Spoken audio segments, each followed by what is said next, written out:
TikTok canlı yayınlarında oynanan oyun sıralamalarına göre ikinci sırada olan GTA 5 dağa tırmanma modu ile ilgili yeni gelişmelerimiz var. GTA 5'in dağa tırmanma modu nedir ne değildir? Gelin anlatayım. GTA firmasının bizlere vermiş olduğu bir hizmet. İçerisinde bulunan scriptler üzerinden yazılımcılar yazar, oyunun mekanik ve akışını değiştirmesini sağlatır. Ve bu sisteme yazılımsal üzerinden script yani mod sistemi diye geçer. Oyunun akışını değiştiren modları birçoğunuz biliyorsunuzdur. Bizler de burada farklılık yaptık. Ne mi? TikTok'ta canlı yayın sırasında sana bir hediye geldiğinde araba değişse ya da bir hediye geldiğinde arabası yukarıya zıplasa veyahut seni öldürse nasıl olur? Güzel olur değil mi? İşte bu oyunda amacı bu arkadaşlar. Biz bu modu geliştirdik ve piyasaya sürdük. Ama bugün bir farklılık yaptık. Geliştirmede yenilikler getirdik. Ne mi? Şimdi geliştirmeden bahsettim ama diyeceksiniz ki oyun içi mekaniklerden mi gelişme oldu? Hayır tabii ki de arkadaşlar. Artık oyunumuzda setup özelliği geldi. Çünkü canlı destekte çok fazla kurulum yapmakta zorluk çeken arkadaşlarımız olduğunu öğrendim. Bunun için de artık kurulumunu da daha basit hale getirdim. Şimdi gelin hiç lafı uzatmadan sizlere bunun kurulumu ve lisansı nasıl alınacağına kadar her bir şeysini anlatayım. Hazırsanız başlıyoruz.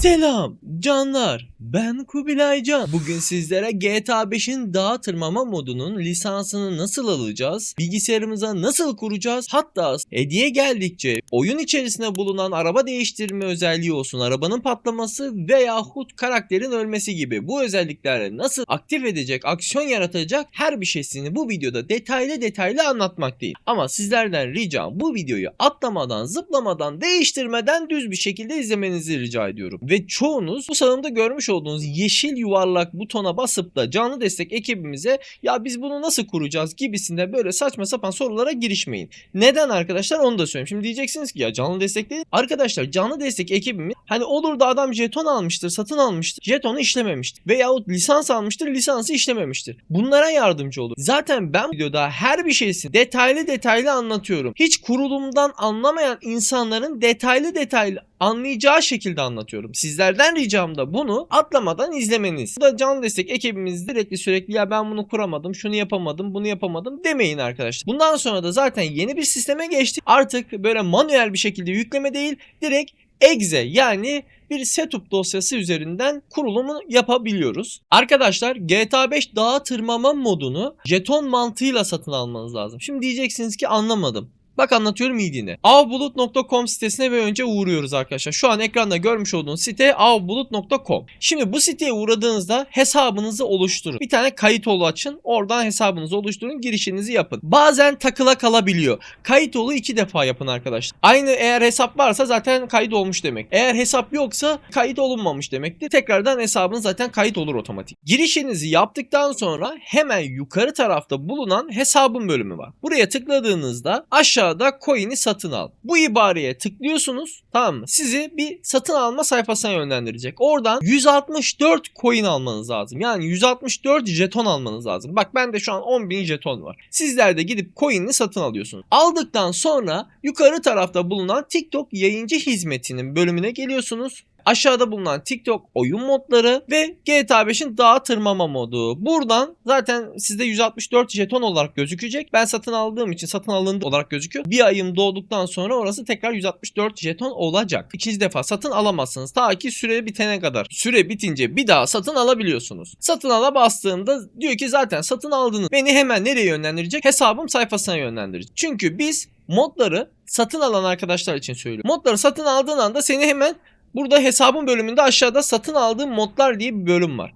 Burada gözükmekte arkadaşlar. Peki burada ne yapacağız? En önemli nokta mod dosyasını indir diyor. Buradan indirelim abi. Masa üstünü seçtim. Kaydet dedim. Burada da token'ımız var. Tamam mı? Birazdan bunu kopyalayacağız. Nasıl kopyalayacağız? Bir kez bastık mı kopyalanıyor. Token ne işimize yarıyor? Bu bizim 1 aylık geçerli lisansımız. Bakın 1 aylık geçerli lisans. Neyse şimdi aşağı ineceğiz. Kurulumu bitsin. Ondan sonra devam ederiz. Şimdi dosya yukarı tarafta inmiş bulunmaktadır. Dosyamız RAR olduğu için biz bunu önce bir dışarıya aktarmamız lazım. Burada extract to GTA 5 mod KC yani kısaltımı Kubilay Can'ı. Extract ediyoruz. Dosyamız dışarıya aktarıyor.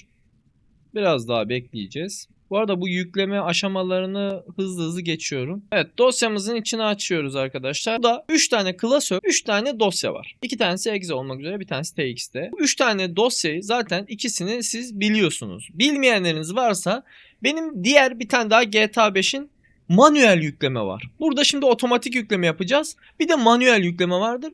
Onu zaten bilmeyenleriniz varsa benim yine YouTube kanalımda videolarımda bulunmakta. Bakarsanız onun da manuel yüklemesi GTA Vehicle Mods ile Scripts klasörü nasıl GTA 5'in yüklü olduğu dosyayı yüklüyoruz. Onu da orada zaten yukarıda karta falan da bırakırım kesin. Oradan da bakabilirsiniz arkadaşlar. Şimdi gelelim bizim otomatik nasıl yükleyeceğiz ona bakalım. Karşımıza gelen şu GTA 5 dağ modu kurulum setup exe var. Buna basıyoruz abi.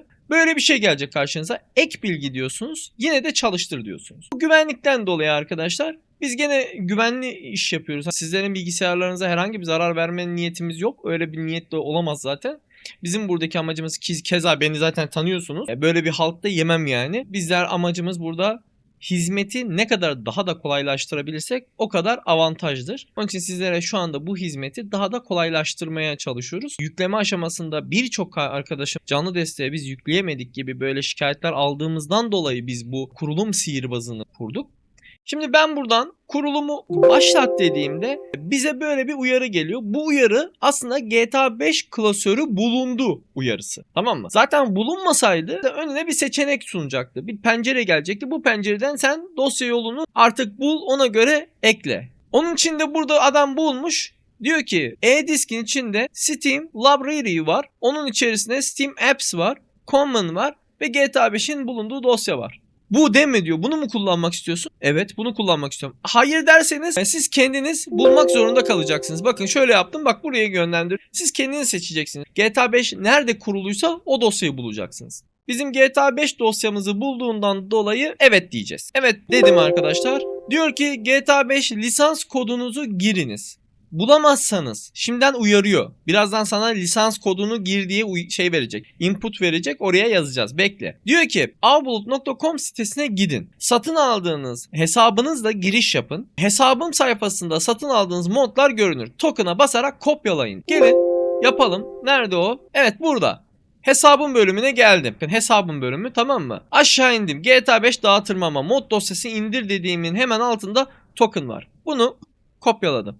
Kopyalandı mı abi? Kopyalandı. Aşağı indir. Tamam diyorum. Kopyaladım. Token'ı kopyaladık ya. İşte o token'ı alıp buraya yapıştıracağız. Peki kombinasyon, tuş kombinasyonumuz kısa yolu neydi? CTRL'ye basılı tutuyoruz. V tuşu diyoruz. Tamam mı? Direkt yapıştırır. Sonra sen de ok deyip devam edersin. Unutma, oyun arka plandan açık kalmasın. Okey? Oyun arka plandan açık kalmasın. O gerekli işlemleri yapıyor zaten. Bir de şu bilgiyi daha vereyim. Kurulumu yapmadan evvel GTA 5'te banka soygunu ve araba çalma görevini yapın. Ondan sonra kurulumunuzu yapın. Bakın, kurulumu yaparsan o GTA 5'teki o görevi atlayamazsın. O görevler tutorial diye geçen, aslında senin güvenliğini almaya çalışan bir sistem. Yani oyun firması diyor ki bunu bir yapay zeka mı oynuyor, bir robot mu oynuyor, yoksa gerçekten bir insanoğlunun oynadığı bir oyun. Onun için bunda seni çözmeye çalışıyor tutorial oynatarak. Okey, onu oynayacaksın, sonra burada kurulumunu yapacaksın. Eğer ki dersen ki abi ben banka görevini yaptım, ben araba çalmasını da yaptım, yani görevin başarılı ibaresini aldım, okeyim. Kurulum yapabilir miyim? Evet, yapabilirsin. Şu anda ne yaptık? Lisansımızı, token'ımızı da kopyalamıştık. Geleceğiz, yapıştıracağız, ok diyeceğiz. Dosyamız şu anda an itibariyle yüklemelere başladı. Şu an yüklüyor. Biraz uzun sürüyor arkadaşlar. Zaten şu aşağı tarafında gözükmektedir. Ben şöyle kenara alayım kendimi. Bakın aşağı tarafta sarı işaret var, görüyorsunuz. Kurulum tamamlandı diyor. Dağ tırmanma modu başarılı bir şekilde yüklendi. Oyuna gir ve dağları fethet. Geliştiren Kubilay Can keyifli oyunlar diyor. Bunu demeden önce sizlere şunu da söyleyeyim. Şimdi bu program harici bir de Open 4 kurulumu gelecek. Bende kurulu olduğu için şu anda önüme onun setup'ını getirmedi. Eğer ki gelirse size şu şekilde gelecek. Şu anda bende kuruluymuş. Öyle yazıyor şurada. En altta. Sizde kurulu değilse Open 4 otomatik karşınıza setup gelecek. Buradan Continue diyorsunuz. Aşağı taraftan tikini işaretliyorsunuz. Continue diyorsunuz. Yine buradan da Continue deyip devam ediyorsunuz. Üzerine yazacak. Evet, şu anda kurulumunu yaptıktan sonra bir işlemini daha göstereceğim size Open 4 ile. Close diyorsunuz. Şimdi buradan ara bölümüne Open 4 uygulaması zaten kurulduğu için tıklıyorsunuz arkadaşlar. GTA 5'in Windows olduğu için Windows'unu seçiyoruz. Browse diyorsunuz. GTA 5 zaten dosyasını buldu. Aynen. Bulamazsa da artık GTA 5 dosyanız nerede yüklüyse seçip şurada successfully diyor. GTA 5 exe'yi bulduğunu söylüyor. Sonra buradan continue diyorsunuz. İçerisine birkaç dosya yükleyecek ve içerisindeki bazı dosyaları da encryption yani içini açacak. O şifreli olduğu için bu da şifreyi çözücü gibi düşünebilirsiniz. İçerideki dosyaların şifrelerini içeriye daha da rahat ulaşabileceğiz. Her neyse buraya geldik. Şimdi yukarı tarafta tools bölümü var. Tamam mı? Bakın. Hemen şu yukarı taraf. Tıkladığınızda aşağı tarafta bulunan ASI Manager var. Tıklıyorsunuz arkadaşlar. Şimdi sizlerde bunlar kurulu değildir.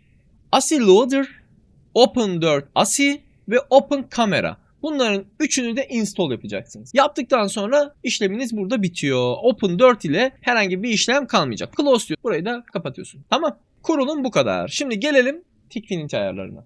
Şimdi Tikfinity'mizi açtık. Kendimi de şöyle sağa çektim daha rahat görün diye. Tikfinity hakkında kurulum olsun, işte giriş yapma olsun, TikTok'a bağlama olsun. Bunun nasıl yapılacağına dair hiçbir fikriniz yoksa arkadaşlar yukarı tarafta karta bırakıyorum arkadaşlar. Tamam.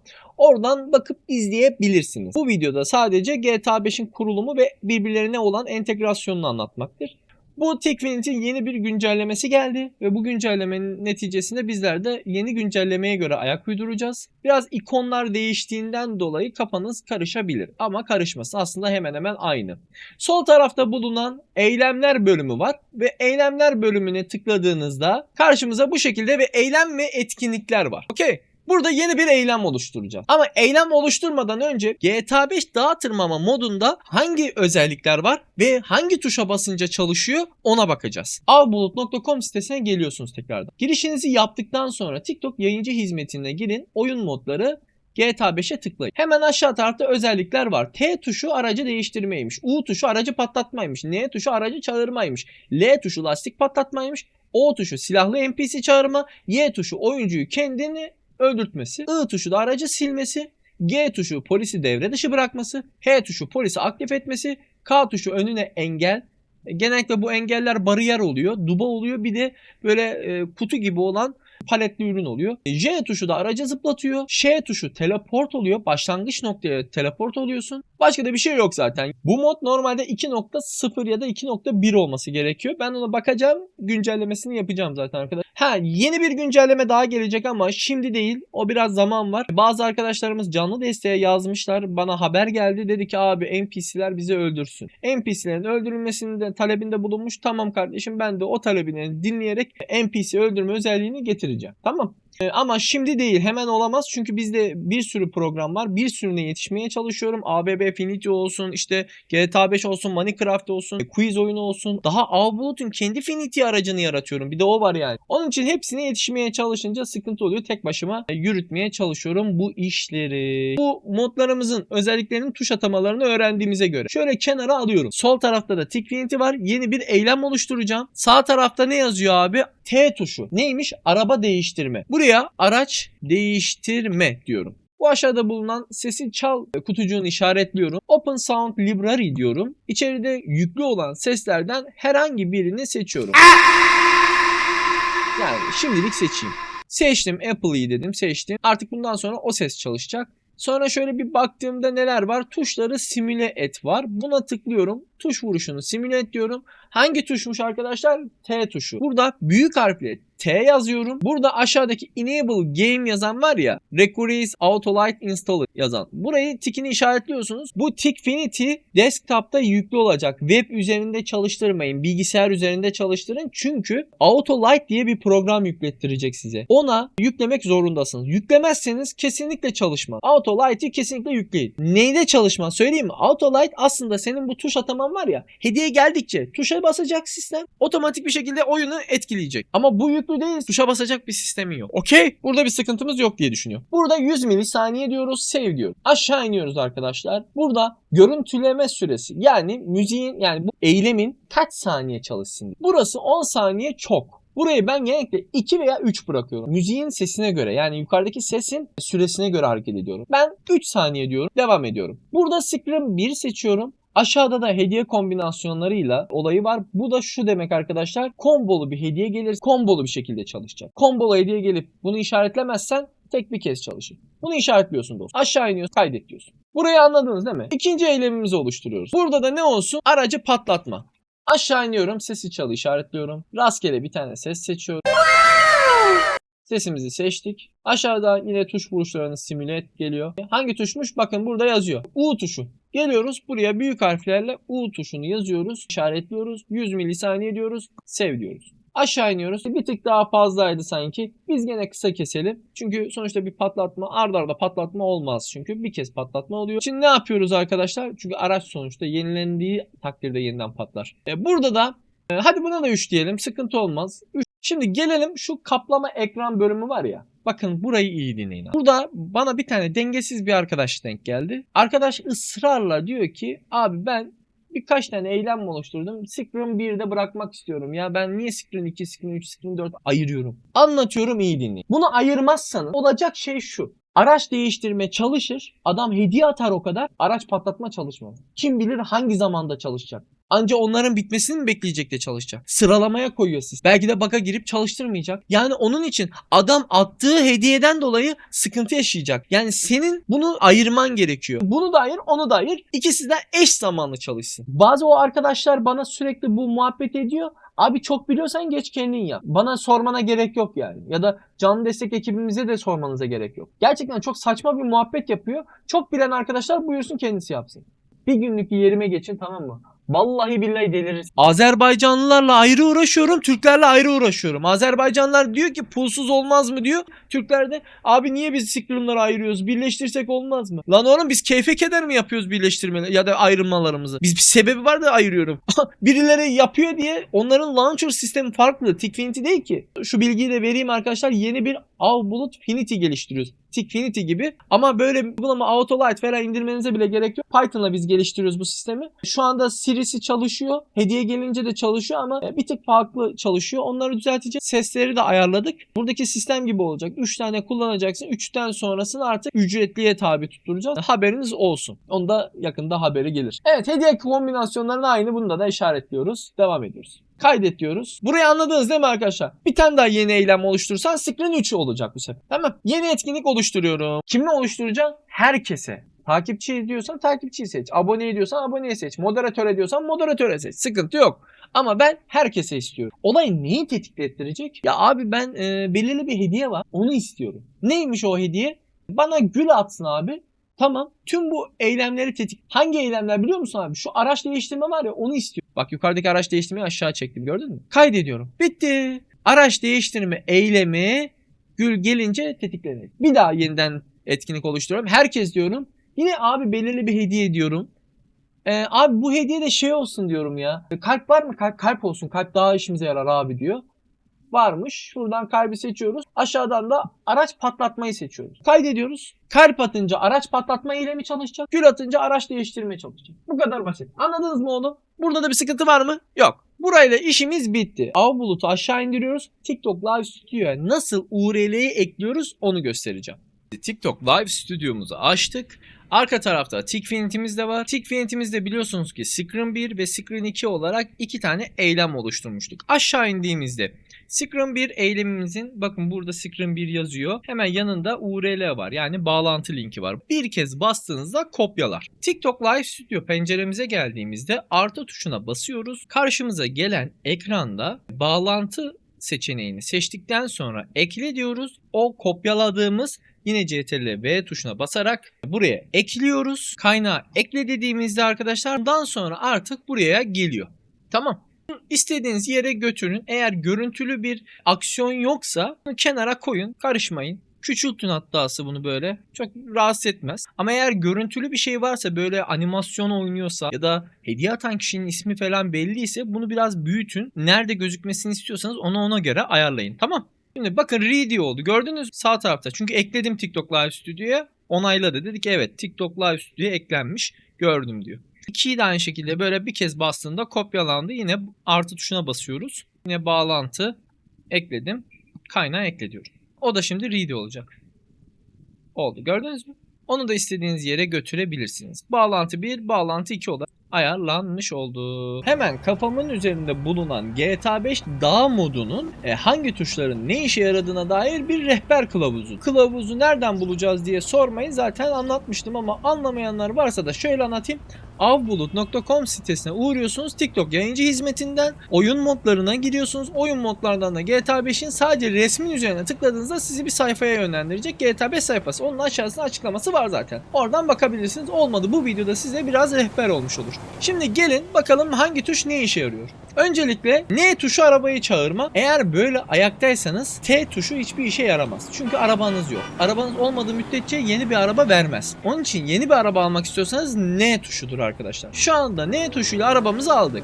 T tuşu arabayı değiştirebiliyoruz. U tuşu arabayı patlatabiliyor. T tuşuyla tekrar arabayı değiştirdim. Mesela lastik patlatma L tuşuymuş. L tuşuna basınca lastiklerimiz patlıyor. J tuşu aracı yukarıya fırlatıyor.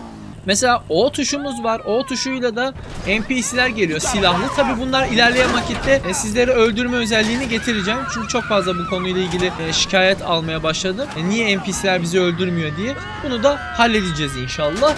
I tuşu var. I tuşuna basınca altımızdan araba siliniyor. Yeniden araba almamız gerekiyor. Yine tekrar N tuşuna basıyoruz. T tuşuyla aracı tekrar değiştirdim. Mesela Y tuşu direkt karakteri öldürebiliyorsunuz.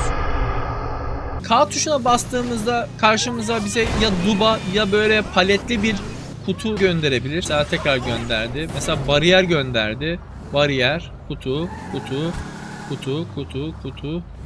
pense. Kutu, hadi oğlum. Ha bak duba geldi mesela. Gördünüz mü bilmiyorum ama duba var bak hemen. Bizde rampa yerine engel koyma cihazı var. Engel koyuyor. Duba koyarsa kullanıcı duba hani çok fazla bir şey yapmıyor. Durdurmuyor arabayı. Bariyer de aynı şekilde. Parçalayıp geçebiliyorsun. Ama kutu gelirse işte işin rengi orada biraz değişiyor. Adamın yönünü bozabiliyorsunuz. Hani rampada öyle bir durum yok. Rampada yukarıya doğru çıkartır.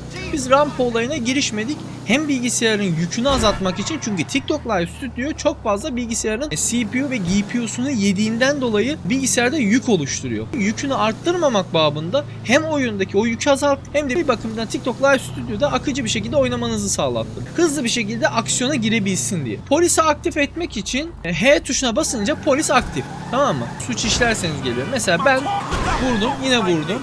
Bakın. Vurdum. Polis aktif oldu, gördünüz mü? Bu saatten sonra böyle ard arda kazalar yaparsam polisin radarına giriyorum. Ha polis beni öldürebiliyor mu diye soracak olursanız hayır, ama tutuklama ihtimali olabilir. Tamam. Şimdi bakın polis bana şu anda an itibariyle sıkıyor değil mi? Bak G tuşuna basınca polis devre dışı olacak. Gidecek. Bunu da öğrenmiş olduk. Yeni gelen özellikle bir Ş tuşumuz var. Tamam mı? Ş'ye bastığınızda sizi başlangıç noktası. Aslında sizin başlangıç noktası burası arkadaşlar. Galerici. Tamam mı? Galericinin dükkanın önünde başlıyorsunuz arkadaşlar. Bundan sonra artık gideceğiniz yeri siz, mesela ben şuradan gideceğim güzergahı P tuşuna basarak İsterseniz buradan ayarlayabilirsiniz, tamam mı? İster waypoint olarak ortada artı nişangah gibi olan bölümü nerede bitirişini yapmak istiyorsanız, mesela şurada boya dükkanın orada yapmak istiyorum bitişi diyorsanız, burada waypoint var. Basınca direkt oradan bitirişinizi seçebiliyorsunuz arkadaşlar. Şöyle yapayım ben bir daha. Seçtim. Bu arada sadece bende oluyor herhalde diye düşünüyorum. Bu haritada sürekli bir kasma fark ettim. Neden olduğuna dair hiçbir fikrim yok.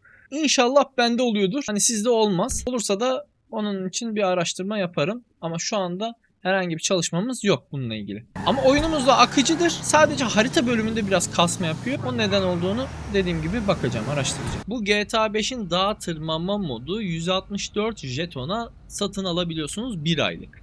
Ama bu jetonu nasıl alacağız? Jetonu tabii ki de parayla alacaksınız. Jeton parayla alınır ve o aldığın jetonla da gelip ürünü satın alabilirsin.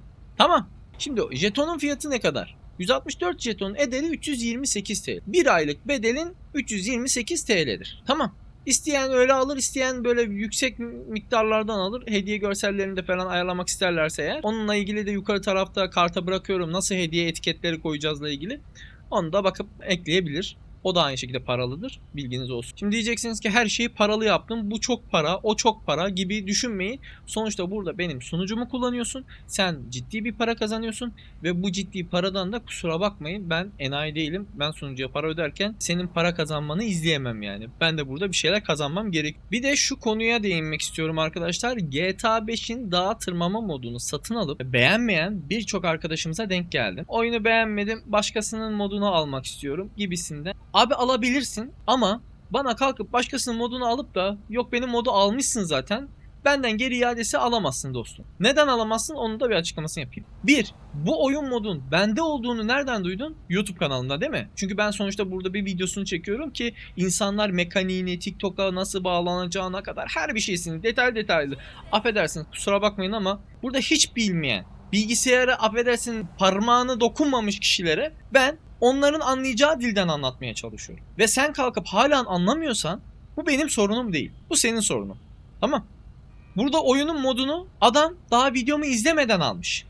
Ve sonradan bana laf ediyor. Ben ne diyorum arkadaşlar? Videomu izlemeden, atlamadan, zıplamadan izleyin, sonradan problem çıkmasın. Bak gördünüz. Sistem nasıl çalışıyor? Çatır çatır çalışıyor. Bir sıkıntı var mı? Yok. Hani deseniz ki ya abi ben TikTok Live Studio'da bağlantıyı yaptım çalışmadı. Abi o zaten belli zaten. Sorunlar bellidir. Ya TikTok'te bir sıkıntı vardır ya da TikTok Live Studio'da. Oyunla ilgili herhangi bir mekaniksel bir sıkıntı yok. O tuşuna bastım mı NPC gelmesi lazım. Bastım. Bak geldi NPC. Bir sıkıntı var mı? Yok. Tamam mı burada? Burada bana desen ki NPC gelmiyor. Tamam o zaman sorun bende. Bak bu modu kaldırmadan o adamın modunu indirerek benim modum üzerinden işlem yapıyor. Ben açık ve net söyleyeyim. Zaten güvenliğimi aldım ama bu sebepten dolayı ben ve o 3000 kullanıcımın riske atılmamasının nedeniyle ben o arkadaşı banlayacağım. O kişi kendini biliyor bu arada. Hiç söylememe gerek yok. Başkalarının modunu alıp sonra gelip benim modu alıp birlikte harman yapmaya çalışan arkadaşlara açık ve net söylüyorum. Alenen ajanslara çalışarak benim modumun üzerinden projelerimi çalmaktır. Tamam? Bu o anlama gelir. Lisansı ihlalidir. Şimdi ben açık ve net söyleyeyim, ben o arkadaşı banlayacağım. Ömür boyu bir daha Avbulut yüzü göremeyecek. Avbulut çok büyük yerlere gelecek. Bak buna inanıyorum. Sizlerin Avbulut'a karşı İyi niyetli bir şekilde yaklaşmanızı istiyorum. Bizler zaten elimizden geldiğince sizlere hizmet vermekten kesinlikle çekinmeyiz. Ne istiyorsanız yardımcı olmak babında her şeyi karşılarız, sağlarız. Ama sizlerden ricam üslup çok önemli. Önce üslup bilmeniz gerek arkadaşlar. Üslubu olmayan kişiler terbiyesizlik yaparak Discord'dan kapananı oradan çıkan 19 yaşında böyle 15 yaşında bazı veletler var. O veletlerin küfür ederek kendilerini tatmin ettiklerini fark ettim. Bunlar karşındaki kim olduğunu bilmeden canlı desteğe bile küfür edenleri gördüm. Bak bir tane arkadaşı savcılığa ihbarda bulundum. Büyük ihtimal canlı yayın da açmıyor. Şu anda an itibariyle takip ediyorum kendisini. Canlı yayın da açmıyor. Hani açsa benim hakkımda bir şey dese ben oradan da ekran kaydını alıp direkt mahkemede sunacağım. Zaten birini sunacağım bir şeyim var. Onu özellikle sunmadım savcılığa. Çakallık yapmayın. Çünkü ben sizlerden daha zekiyim o konuda. Bu işlerin içinden çıktım. Kimse sizin arkadaşınız değil. Siz onu arkadaşlarınız ortamında yapabilirsiniz ama başkasına yapamazsınız. Ben size hiçbir ürünü bedavaya vereceğim demedim. Dediğim zamanlarda indirim günü olur, yapılır bedava, o biter. Yani onun harici ulan ben hep bedava yapacağım diye bir kural yok. Bunu bir anlayın. Belli bir gün vardır. Belli bir günü vermişimdir. Bedavaya hizmeti veririm. Dur. Ha burada sakın şey algılanmasın. Ya bana bir uygulama yaptı kendi şey yaptı. Öyle bir şey değil arkadaşlar. Yaptığım affedersiniz ama bir haftadır ben bununla uğraşıyorum. Bir zahmet ya. Bir zahmet ya. Kimin için uğraşıyorum? Sizin için uğraşıyorum. Şimdi diyeceksin ulan parasına mı uğraşıyorum? Öyle değil. Bak bakayım firmalara. 2000 lira para istiyor oğlum. YouTube'a bir tane video atmış arkadaşım birisi.